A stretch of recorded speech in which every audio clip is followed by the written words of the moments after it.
नमस्कार, मी पंजाब डक.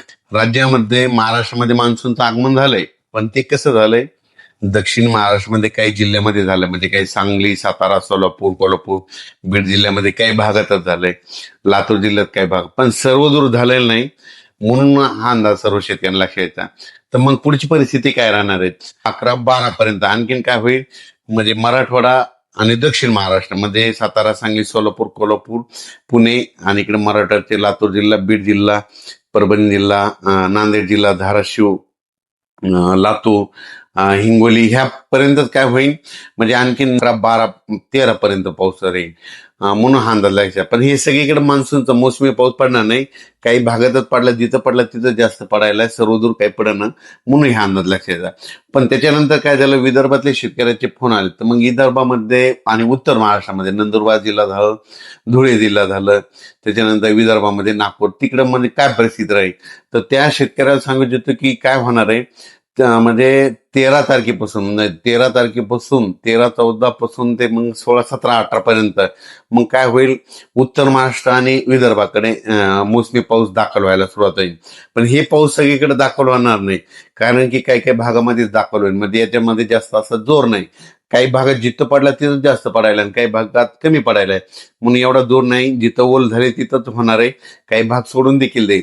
पण हे करत असताना तुम्हाला सांगू इच्छितो की 14-15च्या दरम्यान मग मुंबईला देखील, नाशिककडे देखील, मुंबईला देखील पाऊस बघायला भेटेल, पुण्याकडे देखील मोसमी पाऊस बघायला भेटेल.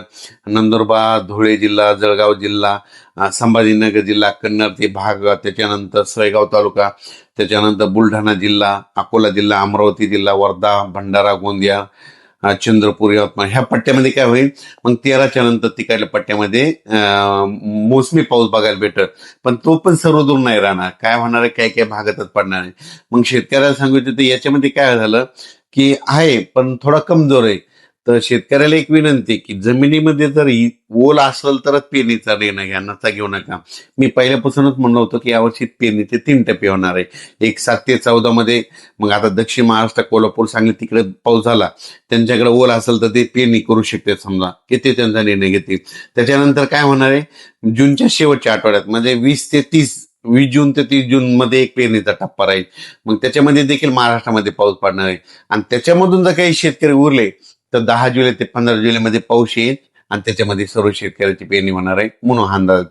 पण उत्तर महाराष्ट्र, खास करून उत्तर महाराष्ट्रातल्या शेतकऱ्याचे काही मिरची लागवड आहे, त्यांच्या विहिरीचे पाणी संपले, मग ते पाऊस येण्याच्या प्रतीक्षेत आहेत. तर त्यांच्या उत्तर महाराष्ट्र, कन्नड तालुका, सिल्लोड, भोकरदन, त्याच्यानंतर जळगाव जिल्हा, नंदुरबार जिल्हा, धुळे जिल्हा, त्या शेतकऱ्याला सांगू इच्छितो की पारोळा तालुका, की तुमच्याकडे मात्र 13 तारखेपासून 13 जून पासून ते 17-18 पर्यंत दररोज वेगवेगळ्या भागामध्ये विखुरलेल्या स्वरूपाचा हे मोसमी पाऊस दाखवलोय. सर्वदूर नाही पडणार, पण वेगवेगळ्या भागात पडणार आहे, म्हणून हे अंदाज शेतकऱ्यांनी लक्षात येतात. त्याच्यानंतर विदर्भामध्ये देखील अशीच परिस्थिती राहील. विदर्भामध्ये देखील काय होईल, 13 जून पासून ते 17-18 पर्यंत, 13-14-15ला 17-18च्या दरम्यान तिकडे विदर्भात देखील काही जिल्ह्यामध्ये दाखल होईल. पण हे सगळीकडे दाखल होणार नाही, काही भागात नाही. 20 जून ते 30 जून मध्ये होईल. मग त्याच्यामध्ये माता आणखी जवळपास खूप ठिकाणी भरपाई झालेली दिसत. म्हणून शेतकऱ्याला सांगायचं, पेरणी करत असताना निर्णय स्वतः घ्यावा, कारण की काय होतं, जमिनीमध्ये ओल नसाल, 4 बोटावर पेरणी केली तर ती फेल जाते. म्हणून चांगली ईदभर ओल गेल्यानंतर शेतकऱ्याने पेरणीचा निर्णय घ्या. पुढे पुढे सरकत तो मान्सून प्रवास करणार आहे, म्हणून हा अंदाज लक्षात येतात. राज्यात सर्व शेतकऱ्याला सांगू इच्छितो, पेरणी करताना शेतामध्ये जायचं, जमिनीमध्ये ईदभर ओल असेल तरच पेरणीचा निर्णय घ्या. नसता 4 बोट ओल असेल, 6 बोट असेल तर पेरणी करू नका, म्हणून हे देखील सर्व शेतकऱ्यांना लक्ष द्यायचं.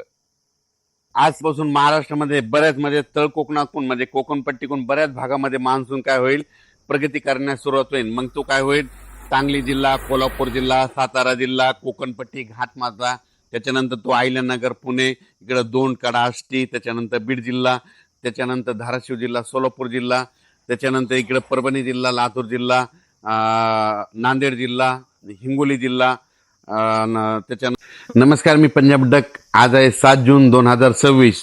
मी जात आहे भोकरदन या ठिकाणी. त्या ठिकाणी बँकेचं उद्घाटन आहे. आणि जात असताना काय झालं, तुम्ही पाहू शकता, हे आमची इथली कसुरा नदी आहे.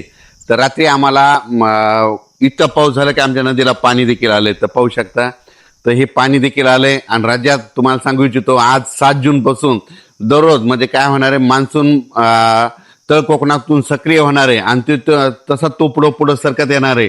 म्हणून हा अंदाज राज्यातल्या सर्व शेतकऱ्यांनी लक्षात घ्यायचा. हा जो पाऊस आहे 7 तारखेला सगळीकडेच जाणार नाही. काय होईल, 8ला थोडा पुढं सरकत, 9ला पुढं, असा करत करत 14 तारखेपर्यंत तो महाराष्ट्राचा बऱ्याच भागामध्ये कव्हर करणार आहे. म्हणून हा अंदाज लक्षात घ्या. पण आज 7 तारखेला मात्र सगळ्या राज्यभर पसरणार नाही.